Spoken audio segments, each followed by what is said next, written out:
សួស្តីបងប្អូនប្រិយមិត្តអ្នកស្ដាប់ទាំងអស់ថ្ងៃនេះគឺខ្ញុំបាទ Admin តេជគុណវិលត្រឡប់មកវិញជាមួយនឹង Channel ចាស់បដូរឈ្មោះថ្មីហើយយកលំនាំសាច់រឿងអំពី Channel រឿងរ៉ាវជីវិតដែលបងប្អូនមួយចំនួនបានទៅស្ដាប់នៅក្នុង Channel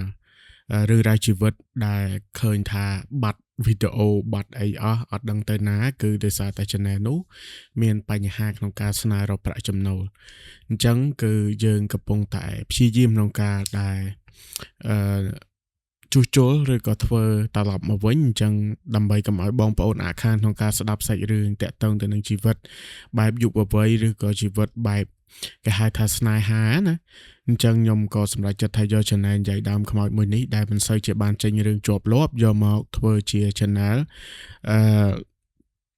ទំព័រជីវិតឬក៏ channel ថ្មីរបស់យើងនៅក្នុងថ្ងៃនេះដែលដូចបងប្អូនបានឃើញអញ្ចឹងគឺតាក់ទងទៅនឹងរឿងរ៉ាវស្តៀងទៅនឹង channel ដួងមេត្រីស្តៀងទៅនឹងអីដែរក៏ប៉ុន្តែការដំណើរ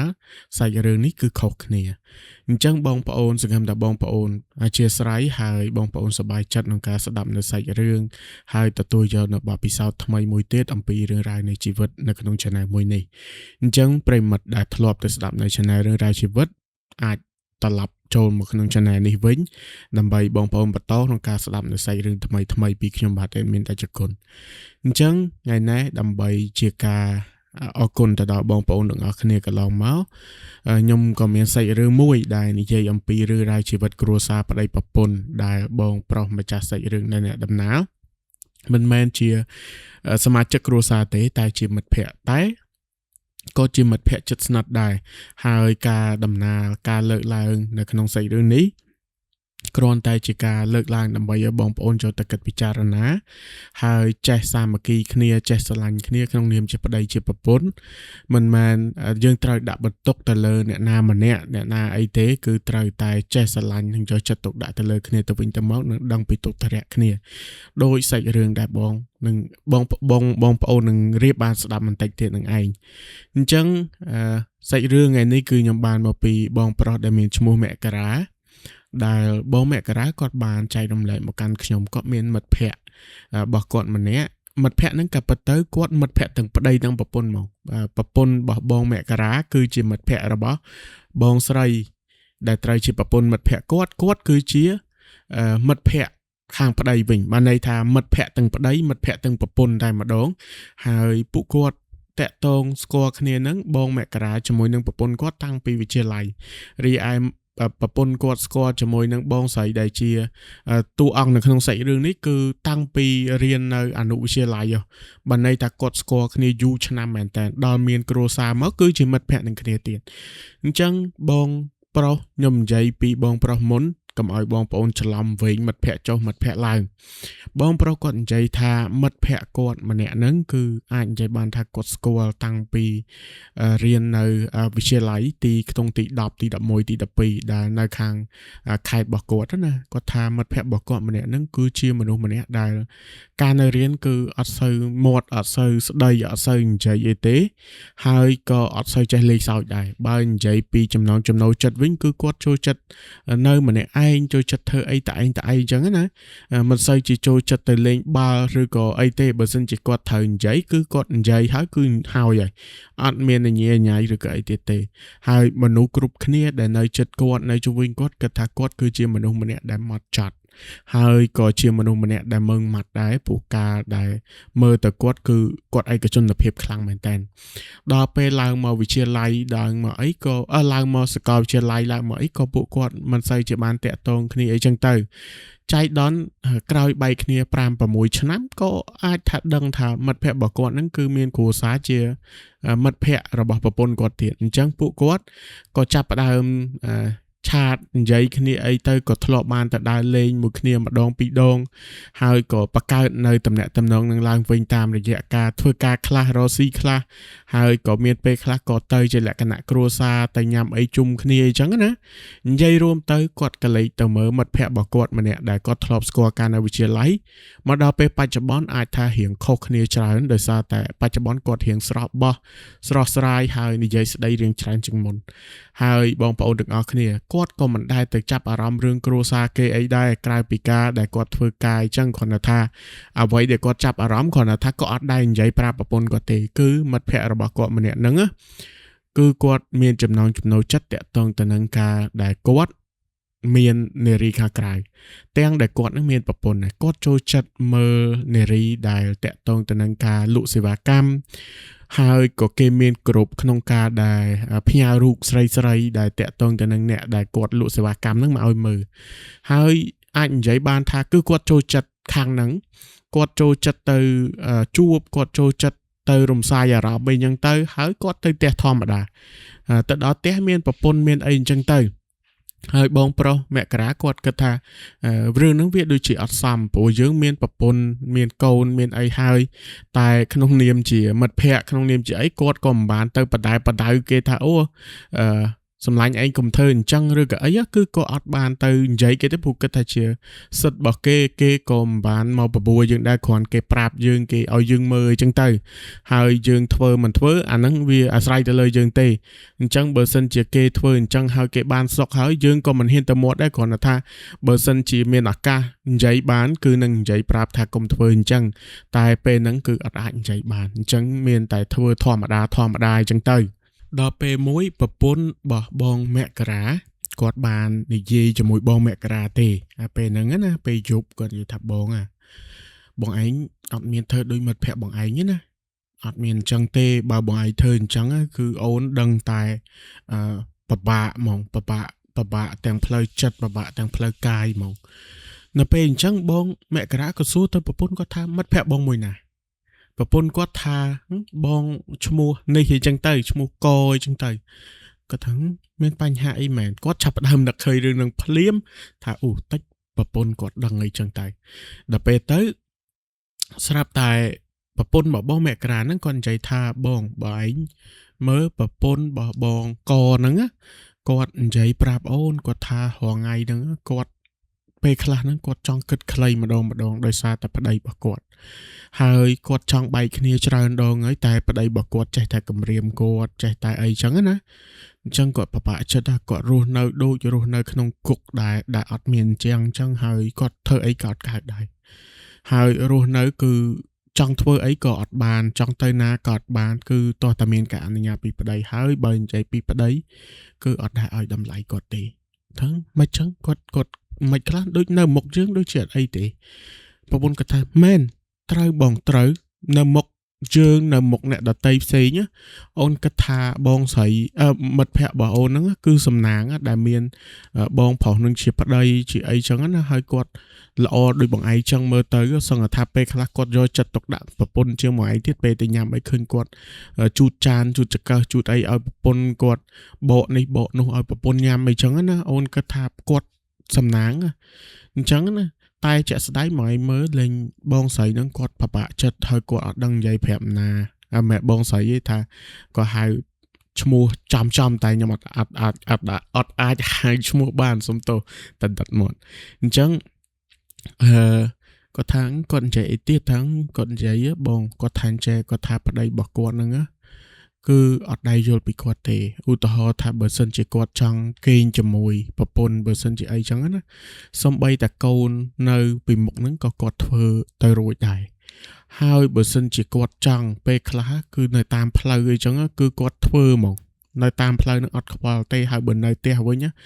ទោះបីជាប្រពន្ធថាឈឺឬក៏ប្រពន្ធអត់ស្រួលខ្លួនសំបីតែពេលដែលមកខែថ្ងៃហ្នឹងក៏គាត់អត់លើកលែងរឿងហ្នឹងមួយតាក់ទងទៅនឹងការដែលគាត់បើសិនជាចង់គឺចង់ខុសរបៀបគេថាមានតម្រូវការខុសរបៀបអត់អាចឃុំក្រងខ្លួនឯងបានអីចឹងទៅហើយបើសិនជាគាត់អត់បានឬក៏គាត់អីចឹងគឺគាត់មួម៉ៅគាត់ខឹងឬក៏គាត់អត់សប្បាយចិត្តអីចឹងគាត់បោកប្រាយចឹងទៅហើយបងស្រីគាត់និយាយថាដោយសារតែគាត់អត់ចង់ឲ្យកូនឃើញអាទិដ្ឋភាពបែបហ្នឹងព្រោះកូននៅជាមួយអញ្ចឹងពេលខ្លះគឺគាត់ដឹងថាបកែកក៏មិនមានប្រសិទ្ធភាពអញ្ចឹងគាត់ក៏មានតែព្រមទៅហើយរឿងដែលគាត់ឈឺចាប់មួយទៀតនោះគឺប្តីរបស់គាត់នឹងតែងតែមាន ស្រីនៅខាងក្រៅមិនមែនស្រីចិញ្ចឹមទេតែជាស្រីដែលមានសេវាកម្មនឹងឯងដែលខ្ញុំនិយាយប្រាប់បងប្អូនមុននឹងដែលឲ្យមើលក្នុងក្រុមគេលក់សេវាកម្មហ្នឹងណាអញ្ចឹងគាត់ថាគឺតែងតែបែបនឹងឯងហើយពេលខ្លះមកវិញគឺធំក្លិនមនុស្សស្រីធំក្លិនស្រោមហ្នឹងគឺពេញខ្លួនហ្មងហើយពេលខ្លះទៀតណាបងប្អូនទាំងអស់គ្នាគាត់ទេទៅអញ្ចឹងគឺនៅក្នុងទេសនៈនៅអីចឹងទៅហើយដល់ពេលដែលគាត់សួរដល់ពេលដែលគាត់ខឹងឬក៏គាត់អីចឹងទៅគាត់ថាមនុស្សប្រុសធម្មតាអញ្ចឹងហើយនៅពេលដែល stress គេតែងតែទៅកាត់ stress ឬក៏គេតែងតែទៅបធូរអារម្មណ៍អីចឹងទៅហើយគាត់និយាយថាចុះបងឯងនៅមួយខ្ញុំហើយបងឯងប្តីខ្ញុំហើយបងឯងមកធ្វើអញ្ចឹងដាក់ខ្ញុំដែរហើយទៅធ្វើដាក់គេទៀតបងឯងគិតមិនគាត់ថាមនុស្សប្រុសគ្រប់គ្នាគេធ្វើតែអញ្ចឹងទេតែបងប្អូនទាំងអស់គ្នាពេលដែលគាត់នៅមុខគេមុខឯងប្រពន្ធគាត់គឺដូចជាស្ដាច់ចឹងបានន័យថាគាត់ take care គាត់អីគ្រប់សពបែបយ៉ាងអត់មានណាគេដឹងទាំងអស់ហើយបងស្រីគាត់និយាយថាគាត់រងសម្ពាធផ្លូវចិត្តហ្នឹងតាំងពីកូនទី1រហូតដល់កូនទី2ហើយរហូតតាំងពីរៀបការមួយគ្នាបាន 2-3 ឆ្នាំហ៎តែគាត់និយាយថាដំបូងគាត់អត់ដឹងរឿងចឹងទេគាត់គ្រាន់តែថាពេលខ្លះចំណងប្តីគាត់ខុសប្រក្រតីចឹងទៅ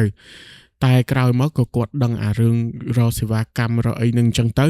គាត់កាន់តែមានអារម្មណ៍ថាពិបាកហើយរហូតដល់ពេលដែលគាត់ចាប់ផ្ដើមបិទសិតអីចឹងទៅសំបីតែសុំទៅធ្វើការសុំលក់ដូរសុំរកស៊ីគឺអត់ឲ្យធ្វើទេនិយាយរួមទៅគឺនៅលើការឃុំក្រងរបស់គាត់អញ្ចឹងបងមករាក៏សួរទៅថាចុះអណៃមានសួរគាត់អត់ថាពេលដែលគាត់នៅមួយប្តីអីហ្នឹងគាត់ការពីអីអត់ឬក៏អញនិយាយបានថាឥឡូវនៅតែអញ្ចឹងមែនឬក៏មិនអីចឹងណាគាត់ថាឥឡូវនៅតែអញ្ចឹងគឺនៅតែធ្វើអញ្ចឹងដាក់គាត់ហើយពេលដែលទៅរកស្រីក្រៅគាត់សួរថាបងឯងមានការពៀមានអីអត់អីចឹងណាគាត់ថាពេលខ្លះការពៀពេលខ្លះអត់អីចឹងទៅពេលខ្លះមើលទៅឃើញគេស្អាតដែរខ្ជិលអីចឹងណា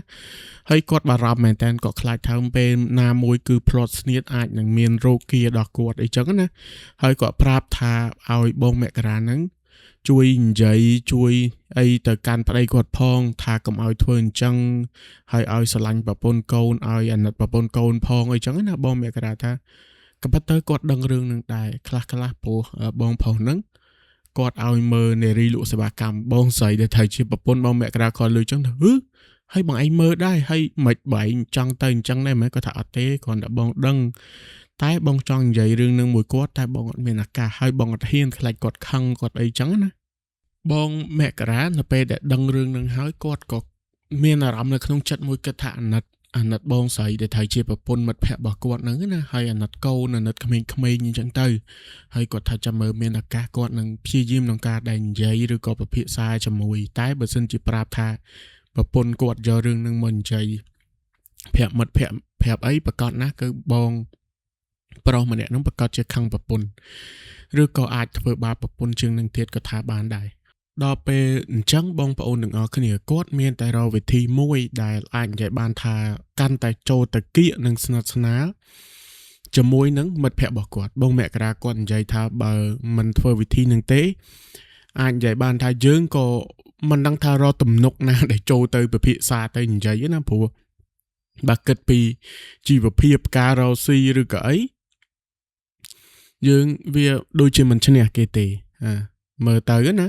ហើយបើនិយាយពីសុភមង្គលគ្រួសារអានឹងយើងដឹងថាយើងមានភាពស្មោះត្រង់ជាមួយនឹងប្រពន្ធកូនយើងហើយតែបើនិយាយពីរឿងការរកស៊ីគេគ្រាន់បើជាងយើងគេអ្នកដឹកនាំយើងគេអ្នកដែលណែនាំយើងហើយយើងទៅណែនាំរឿងជីវិតគ្រួសារតែគេវារៀងពិបាកបងប្អូនសាគិតពិចារណាទៅចំណុចហ្នឹងទៅអញ្ចឹងអ្វីដែលអាចធ្វើបានគឺចូលទៅឲ្យគៀកហើយឲ្យស្និទ្ធស្នាលក្នុងការដែលហ៊ានបញ្ចេញយោបល់បញ្ចេញអីចឹងណាហើយក៏អាចនិយាយបានថាគាត់អាចធ្វើបានក៏ប៉ុន្តែមុននឹងអាចចូលទៅគៀកនិយាយបានឬក៏ពិភាក្សាបាននោះបងប្អូនទាំងអស់គ្នាហើយបងមករាគាត់និយាយបានថាគឺបងប្រុសម្នាក់ហ្នឹងគាត់ដូចជាមានបញ្ហាតាក់ទងទៅនឹងរឿងនឹងច្រើនប៉ុន្តែថាគាត់បើយើងនិយាយពីផ្លូវចិត្តអាចនិយាយបានថាគាត់ជាមនុស្សម្នាក់ដែលធ្វើងារតំណែងធម្មតាតែបើពេលណាដែលគាត់ចង់ធ្វើរឿងហ្នឹងគឺគាត់ចាប់ផ្ដើមនៅអត់សុខទេការងារអីក៏គាត់អត់ខ្វល់ដែរគឺគាត់ទៅសិនហើយទៅណាគឺគាត់ទៅរកនារីនឹងឯង បានន័យថាមនុស្សគាត់ចាប់ផ្ដើមញៀនហើយចាប់ផ្ដើមមនុស្សដែលវក់នឹងអាហ្នឹងហើយពេលដែលទៅម្ដងចំណាយលុយច្រើនណាបងប្អូនមិនមែន20 30 40រៀលណាខ្លះចូលដល់$200-300អីនោះហើយគាត់រកបានការងាររកស៊ីរបស់គាត់ទាំងការជួលឃ្លាំងជួលផ្ទះទាំងការដែលគាត់ធ្វើការងារលក់ឡានជួលឡាននិយាយរួមទៅតាក់ទងទៅនឹងរឿងអចលនទ្រព្យតាក់ទងទៅនឹងរឿងសេវាកម្មទិញលក់ជួលអីហ្នឹងគឺបងប្រុសម្នាក់ហ្នឹងគឺបកាយអញ្ចឹងមកន័យថាមនុស្សគាត់ជាមនុស្សដែលបកាយតំណែងសំដីអីចឹងណាហើយគាត់ក៏ជាមនុស្សម្នាក់ដែលអាចនិយាយបានថាមាននៅក្នុងបណ្ដាញសង្គមដែរបានន័យថាជាមនុស្សម្នាក់ដែលគេស្គាល់ច្រើនអញ្ចឹងប្រជាប្រិយភាពគាត់ក៏មានហើយបងប្អូនទាំងអស់គ្នាគាត់គឺជាមនុស្សម្នាក់ដែលគេដាក់លះសនាមឲ្យអ្នកដែលមិនចូលចិត្តហើយអ្នកដែលមិនស្និទ្ធគឺសភាពបរោះស្មោះស្នេហ៍បានន័យថាជាមនុស្សម្នាក់ដែលទ្រឹស្ដីឬស្នេហាគឺប្រកែកតែប្រពន្ធកូននៅផ្ទះគឺទឹកប៉ុណ្ណេះអញ្ចឹងណាបងប្អូនទាំងអស់គ្នាអញ្ចឹងបានន័យថាមនុស្សដែលសភាពបរោះតែនៅមុខប្រជាប្រិយភាពនៅមុខគេ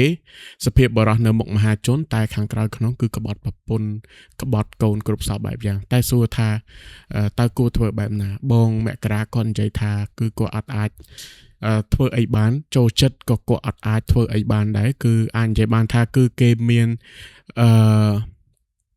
ស្អីគេនោះគេហៅថាមានផ្នត់គំនិតរបស់គេមានទ្រឹស្ដីរបស់គេថាទោះបីជាសបាយនៅខាងក្រៅយ៉ាងណាកុំឲ្យតែភ្លេចប្រពន្ធកូនបានន័យថា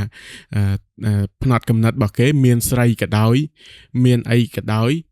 តែពេលដែលចូលផ្ទះគឺជាប្តីជាប្រពន្ធធម្មតាតែចេញក្រៅផ្ទះ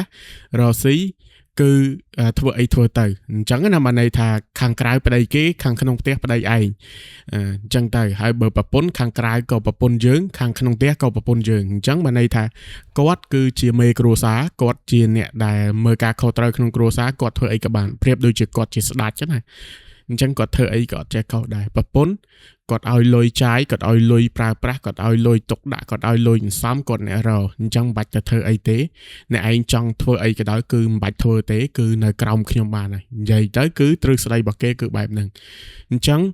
គេមានសិទ្ធិគ្រប់បែបយ៉ាងសូម្បីតែគេមានសិទ្ធិទៅមានស្រីមានអីគ្រប់បែបយ៉ាងក៏អត់បញ្ហាដែរអញ្ចឹងប្រពន្ធគាត់ព្យាយាមក្នុងការដែលចង់លែងលះតែដោយសារតែមានការគំរាមកំហែងតែយើងក៏អត់ដឹងថាគាត់គំរាមឬក៏គាត់និយាយអីដែរយើងអត់ដឹងក្នុងគ្រួសាររបស់គេតែបងស្រីម្នាក់ហ្នឹងគឺគាត់ព្យាយាមមែនតើរហូតមកដល់ពេលបច្ចុប្បន្នក៏ដោយបងមករាគាត់និយាយថាបងប្រុសម្នាក់ហ្នឹងគឺនៅតែអញ្ចឹងហើយប្រពន្ធរបស់គាត់គឺតែងតែមកផ្ទះបងមករាបើមកផ្ទះបងមករាអត់អីទេបានន័យថាពេលណាដែលគាត់ stress ខ្លាំងគាត់នៅផ្ទះម្នាក់ឯងគាត់ធុញថប់អីចឹងគឺគាត់សុំមកផ្ទះបងមករាអញ្ចឹងគាត់ជិះកង់3មកហើយមកដល់គឺតែងតែយំអោបប្រពន្ធបងមករាហើយបងប្រពន្ធបងមករាតែងតែបបួលគាត់ធ្វើអីហូបជុំគ្នាឬក៏ទៅក្រៅអញ្ចឹងទៅជួនកាលទៅបងមករាគាត់និយាយថាប្រពន្ធគាត់ទៅដើរលេងអីចឹងទៅជូនគាត់ទៅដើរលេងអញ្ចឹងទៅគឺគាត់អត់សូវមានបញ្ហាផ្លូវចិត្តទេបានន័យថាយ៉ាងណាក៏មានមនុស្សម្នាក់ដែលចាំស្ដាប់ពីអារម្មណ៍ពីការឈឺចាប់របស់គាត់ពីអីចឹងទៅហើយបងមករាគាត់តែងតែនិយាយថាអនឯងជួយគាត់ទៅតាមដែលអាចជួយទៅបានយើងជួយបានប៉ុណ្ណាប៉ុណ្ណឹងចឹងណាហើយខេងលោថាពេលថ្ងៃណាមួយទៅគ្រួសារគាត់ប្តីរបស់គាត់ដឹងឬក៏គាត់ភ្ញាក់រលឹកខ្លួនតែវាពិបាកដែរព្រោះការខូចរបស់គេខូចក៏ពិតមែនតែគេរកលុយបានគេជោគជ័យនឹងការងារគេជោគជ័យនឹងប្រជាប្រិយភាពគេអញ្ចឹងគេកំពុងតែមានមហិច្ឆតាអញ្ចឹងមិនដឹងថាពេលណាគេដឹងខ្លួនទេគាត់ថាបងមករាគាត់ជួយជាមួយនឹងប្រពន្ធគាត់តាមរយៈការដែលនិយាយពេលខ្លះចឹងទៅក៏បងមករាគាត់ថាគាត់ប្រាប់អីចឹងទៅខ្ញុំកុំធ្វើអញ្ចឹងអីអាណិតប្រពន្ធអាណិតកូនអីចឹងណាគាត់ថាអីទេប្រពន្ធកូនគាត់ធម្មតាតែប្រពន្ធកូនគាត់ទោះដឹងក៏គាត់មិនខឹងដែរព្រោះអីគាត់ដឹងថាយើងហត់យើងរលុយអញ្ចឹងណាសប្បាយម្ដងមកការមានតែអីយើងមិនយកជាប់ឯណាតែអានឹងវាជាការគិតរបស់គាត់តែបងមករាគាត់គិតក្នុងចិត្តថាអត់ទេទោះបីជាសបាយម្ដងមកការទោះបីជាញឹកញាប់ក៏ដោយទោះបីជាប្រពន្ធដឹងមិនដឹងក៏ដោយតែបើសិនជាថ្ងៃណាមួយអានឹងជាអ្វីដែលបងមករាគាត់គិតទេគាត់ថាគាត់មិនមែនជាបរិះដែលប្រកាសប្រាប់គេថាគាត់ស្មោះស្នេហ៍ទេហើយក៏គាត់មិនដែលមានអារម្មណ៍ថាខ្លួនឯងស្មោះដល់ថ្នាក់គេឲ្យលះសនាមដែរតែអ្វីដែលគាត់អាចធ្វើបានក៏អត់អាចក្បត់ប្រពន្ធកូនគាត់បានបងមករាគាត់និយាយថាកុំថាឡើយក្បត់តាក់ទងទៅនឹងការមានស្រី គាត់សំបីតាហូបអីក៏មិនអាចក្បត់ប្រពន្ធកូនដែរបើសិនតែលើកលែងថាអូគាត់ត្រូវទៅកម្មវិធីមួយមិត្តភ័ក្តិទៅអីចឹងគាត់ប្រាប់ប្រពន្ធតាមម្ដងតែបើថាអូលួចឲ្យទៅស៊ីស៊ុបម្នាក់ឯងឬក៏លួចទៅណាស៊ីរបស់ឆ្ងាញ់ម្នាក់ឯងអត់មានប្រពន្ធកូនក៏អត់ទៅទេសំបីតែទៅដើរលេងលុះត្រាណាគេបខំខ្លាំងឧទាហរណ៍ថាទៅលក្ខណៈមិត្តភ័ក្តិឬក៏អីចឹងណាតែបើថាដាច់ខាតបើសិនជាអាចគាត់យកប្រពន្ធយកកូនទៅព្រោះគាត់និយាយខ្លួនគាត់ថាគាត់មានប្រពន្ធកូនអញ្ចឹងបើទៅណាអត់មានប្រពន្ធកូនគាត់បើអាចអត់ទៅបានក៏អត់ទៅទេព្រោះការសបាយក៏យើងសបាយជាមួយគ្នាការលំបាកក៏យើងលំបាកជាមួយគ្នាប្រពន្ធកូនគាត់ទោះបីជាពេលខ្លះគាត់ដឹងថាយើងចង់មានពេលផ្ទាល់ខ្លួនតែសម្រាប់បងមករាគាត់និយាយថាពេលផ្ទាល់ខ្លួនរបស់គាត់គឺមានគ្រួសាររបស់គាត់ដែរមានប្រពន្ធមានកូនមានអីចឹងទៅព្រោះបើសិនជាទៅណាមកណាទៅហូបអីបើសិនជាអត់មានប្រពន្ធកូនហូបអត់ឆ្ងាញ់គាត់ថាបើសិនជាគាត់ទៅជាមួយគេជាមួយឯងអត់ប្រពន្ធគាត់ហូបទៅដូចវាមិនដឹងថាអារម្មណ៍ទៅណាតែបើថាមានប្រពន្ធមានកូនទោះបីមកហូបនឹងមិនសូវឆ្ងាញ់តែគាត់ហូបបានអញ្ចឹងណាអាហ្នឹងខ្ញុំមិនដឹងថាជាបរិសុទ្ធស្មោះឬក៏អីតែបងមករាគាត់ថាអាហ្នឹងជាទម្លាប់របស់គាត់បែបហ្នឹងហើយពេលដែលគាត់ទៅធ្វើការគាត់អត់ដែរហូបបាយក្រៅទេគាត់តែងតែចាំមកហូបប្រពន្ធរបស់គាត់ធ្វើឲ្យបើសិនជាប្រពន្ធមិនធ្វើឲ្យអាហ្នឹងគ្មានជំរើសមានតែហូបម្ដងម្កាលតែបើសិនជាប្រពន្ធអាចងើបធ្វើឲ្យបានគឺគាត់ហូបបាយប្រពន្ធគាត់ទោះមានតែសាច់ជ្រូកអាំងម្ដុំមានពងទាចៀន2គ្រាប់ក៏គាត់ហូបទៅឆ្ងាញ់ដែរតែបើថាគាត់អត់លុយហូបឬក៏កម្រិះគាត់ថាអត់ទេក៏អត់កម្រិះទេគាត់មានលុយហូបរាល់ថ្ងៃតែគាត់ថាបាយមកហូបដែលប្រពន្ធធ្វើឲ្យហូបទៅមានអារម្មណ៍ថានឹកប្រពន្ធមានអារម្មណ៍ថាឆ្ងាញ់មានអារម្មណ៍ថាស្រឡាញ់ប្រពន្ធអញ្ចឹងណាអញ្ចឹងតែងតែចង់ហូបមកហូបប្រពន្ធហើយគាត់ថាមិនមែនតែគាត់មិនដែរឆ្លោះគ្នាគាត់មិនដែរខ្វែងកំណត់ទេខ្វែងក៏មិនតែពេលខ្លះក៏ចាញ់ប្រពន្ធទៅពេលខ្លះតួយើងឈ្នះក៏យើងនៅតែទៅលួងប្រពន្ធទៅដែរអញ្ចឹងពេលខ្លះអញ្ចឹងទៅក៏អត់ធ្មត់ទៅពេលខ្លះក៏ទៅនេះទៅនោះបន្តិចទៅបំភ្លេចទៅមកវិញទៅពេលខ្លះទៅក៏គិតថាមិនដឹងថាឈ្នះទៅដើម្បីអីណាហើយពេលខ្លះទៀតក៏ដឹងថាឆ្លោះហើយគង់តែត្រូវគ្នាវិញតែប្តីប្រពន្ធទៅឆ្លោះតែអីអញ្ចឹងពេលខ្លះក៏រៀនបើកចិត្តទទួលយកគ្នានិយាយគ្នាអញ្ចឹងទៅតែអ្វីដែលយើងចង់បាននៅក្នុងស្អីរឿងនេះគឺបងមករាគាត់និយាយថាគាត់អាណិតបងស្រីដែលត្រូវជាមិត្តភក្តិប្រពន្ធគាត់នោះដែលគាត់ពិបាកចិត្តហេតុអីក៏មានគ្រួសារដូចគេដូចឯងដែរមានប្តីជាអ្នកមានមុខមានមាត់ដែរមានជីវភាពគ្រួសារក៏ល្អប្រសើរតែអារម្មណ៍ផ្លូវចិត្តគឺអត់បានល្អទេពេលដែលចូលទៅដល់ក្នុងផ្ទះខ្លួនឯងហាក់ដូចជាទាសករដែលគេចាំដើម្បីយកកូនចាំដើម្បីបំពេញតណ្ហារបស់គេអត់ដូចនារីដតីអត់ដូចប្រពន្ធគេដតីដែលពោពេញទៅដោយក្តីស្រឡាញ់ទោះបីជាមានកមកកំប៉ុងហូបគ្នា3 4នាក់ក៏គេហូបទាំងសบายចិត្តក៏គេរស់នៅទាំងសบายចិត្តទោះនៅបន្ទប់ជួលផ្ទះជួលក៏ដោយអញ្ចឹងអាសេចក្តីតម្រូវការផ្លូវចិត្តនេះគឺសំខាន់មែនតើតកតងទៅនឹងជីវិតគូអញ្ចឹងរឿងរបស់គាត់គឺមានតែប៉ុណ្ណឹងហើយយើងក៏ឆ្លៀតផ្គួបនឹងរឿងមួយដែលតកតងទៅនឹងភាពគ្រប់គ្រាន់ដែលបងប្រុសម្នាក់ឬក៏លោកពូម្នាក់ចុះព្រោះគាត់មើលទៅក៏អាយុច្រើនហើយអានេះបើយើងគិតទៅលើផ្លូវខុសយើងគិតថាគាត់ខុសតែបើយើងគិតទៅលើផ្លូវត្រូវយើងគិតទៅលើផ្លូវល្អចំពោះគាត់យើងគិតថាគាត់និយាយត្រូវអញ្ចឹងខ្ញុំសូមឲ្យបងប្អូនបើកចិត្តហើយបងប្អូនកុំមានកំហឹងតាមគ្នាបងប្អូនត្រូវប្រកាន់យកនៅគោលគំនិតខ្លួនឯងផ្ទាល់សម្រាប់ខ្ញុំបើខ្ញុំស្ដាប់វីដេអូខ្លីហ្នឹងខ្ញុំមានអារម្មណ៍ថាគាត់និយាយអត់ត្រូវតែគាត់បានបញ្ជាក់ដែរថាគាត់មិនមែនសំដៅតែទៅលើផ្លូវភេទមួយមុខទេបងប្អូនខ្ញុំបញ្ជាក់ណាគាត់និយាយដែរគាត់ថាមិនមែនសំដៅទៅលើផ្លូវភេទមួយមុខទេគឺគាត់សំដៅទៅលើទាំងអស់ទាំងអារម្មណ៍ទាំងកាយវិការទាំងពាក្យសម្ដីទាំងពាក្យលួងលោមមើលថែចឹងតែបើន័យថាពេលខ្លះដូចពាក្យមុនដែលនិយាយថាលុយ500ឲ្យទុកចិញ្ចឹមខ្លួនឯងទៅមិនបាច់យកប្រពន្ធចឹងដល់ពេលលើកនេះគឺប្រពន្ធឲ្យគ្រប់គ្រាន់តែមនុស្សខ្លះប្រពន្ធឲ្យគ្រប់គ្រាន់ហ្នឹងគឺគិតតែមួយមុខគាត់គឺរឿងលើក្រែហ្នឹងឯងតែអត់ទេបើតាមតែខ្ញុំមើលទៅចិត្តគាត់នឹងការនិយាយរបស់គាត់បញ្ជាក់ម្ដងហើយម្ដងទៀតគឺគាត់សំដៅទៅលើរួមហ្មងតែរបៀបនៃការនិយាយរបស់មនុស្សម្នាក់ពេលខ្លះយើងមិនបានគិតល្អិតល្អន់ហើយក៏យើងមិនបានបញ្យល់គេឲ្យអស់នៃសេចក្តីដែរគាត់និយាយហ្នឹងគឺតាក់ទងទៅនឹងរឿងប្តីប្រពន្ធបានន័យថាគាត់សំដៅទៅលើប្រពន្ធដែលនៅផ្ទះមើលកូនធ្វើម្ហូបដាំបាយរៀបចំផ្ទះហើយប្តីចេញទៅធ្វើការហើយប្តីហ្នឹងគឺលួចមានស្រីដោយសារតែមកដល់ផ្ទះវិញប្រពន្ធកញ៉េកញ៉ៅមួម៉ៅដាក់ឬក៏ប្រពន្ធមិនឲ្យតម្លៃប្រពន្ធ និយាយស្ដីមិនបរោះពិសាហើយបើនិយាយពីរឿងមโนសញ្ចេតនាប្តីប្រពន្ធក៏មិនមានអញ្ចឹងប្តីហ្នឹងគឺត្រូវតែទៅរកសេវាកម្មក្រៅឬក៏ប្តីហ្នឹងក្បត់ចិត្តលួចមានអ្នកថ្មីតែបើសិនជាប្តីហ្នឹងអាហ្នឹងឧទាហរណ៍លឿនណាបើសិនជាប្តីប្រពន្ធហ្នឹងប្រពន្ធនៅផ្ទះដូចគ្នាពេលតែប្តីមកដល់ប្រពន្ធចេះសួរសុខទុក្ខប្តីបងទៅធ្វើការហត់អត់ប្តីហ្នឹងសួរប្រពន្ធថាអនឯងហត់អត់នៅផ្ទះថ្ងៃហ្នឹងបានអីហូបបងឯងចង់ហូបអីចាំអូនធ្វើឲ្យដល់ពេលប្តីនោះសួរប្រពន្ធវិញអូនឯងមានត្រូវការចង់ញ៉ាំអីអត់បងទិញពីក្រៅឲ្យអូនឯងមានត្រូវការចំណាយអីទៀតអត់អូនឯងមានត្រូវទិញសម្ភារៈអីអត់ខែហ្នឹងអីចឹងទៅប្តីសួរប្រពន្ធសួរប្តីចឹងណាអញ្ចឹងភាពគ្រប់គ្រាន់គឺគាត់សំដៅទៅលើបែបហ្នឹងឯងពេលដែលចិត្តយើងស្ងប់ថាមានប្រពន្ធមួយគឺប្រពន្ធដឹងសុខទុក្ខយើងសួរពីយើងគ្រប់គ្រាន់គឺយើងអត់ត្រូវការអ្នកណាទៀតទេរីឯប្រពន្ធដូចគ្នានៅពេលដែលទទួលបានប្តីមួយដែលយល់ពីសុខទុក្ខយើងដឹងទុក្ខធរៈយើងដឹងពីការលំបាករបស់យើងក៏អត់ចង់បែកបាក់អត់ចង់មានអ្នកណាដែរអញ្ចឹងណាអាហ្នឹងភាពគ្រប់គ្រាន់ដែលគាត់និយាយបងប្អូនទាំងអស់គ្នាមិនមែនសំដៅតែលើរឿងលើក្រែឬក៏រឿងអីមួយទេអញ្ចឹងបងប្អូនបើកចិត្តគិតពិចារណាហើយបងប្អូនបទូអារម្មណ៍បងប្អូនគេហៅថាបើកចិត្តណាបងប្អូនបើកចិត្តហើយបទូអារម្មណ៍ហើយបងប្អូនស្ដាប់មួយហើយបងប្អូនគិតពិចារណាកុំឲ្យអារម្មណ៍របស់យើងមួយឆាវកុំឲ្យការដែលខឹងតាមគ្នាកុំឲ្យដូចគេពាក្យនិយាយងាយថាតែស្គរហ្នឹងវាកើតឡើងអញ្ចឹងបើយើងគិតមួយផ្លែតគឺខឹងដោយសារតែហាក់ដូចជាមើងងាយមនុស្សស្រីតែពេលដែលយើងបើកចិត្តគិតស្ដាប់ម្ដងទៀតទៅអានេះគាត់ក្តោបទៅលើរឿងរួមទេរឿងគ្រួសារទាំងមូលទេអញ្ចឹងអានេះការយល់ឃើញរបស់ខ្ញុំហើយអ្វីដែលខ្ញុំបើកចិត្តគិតស្ដាប់ម្ដងហើយម្ដងទៀតហើយខ្ញុំមិនចង់ឲ្យខ្លួនឯងមានអារម្មណ៍ខឹងខុសខឹងខាតហើយខឹងទៅតាមគេ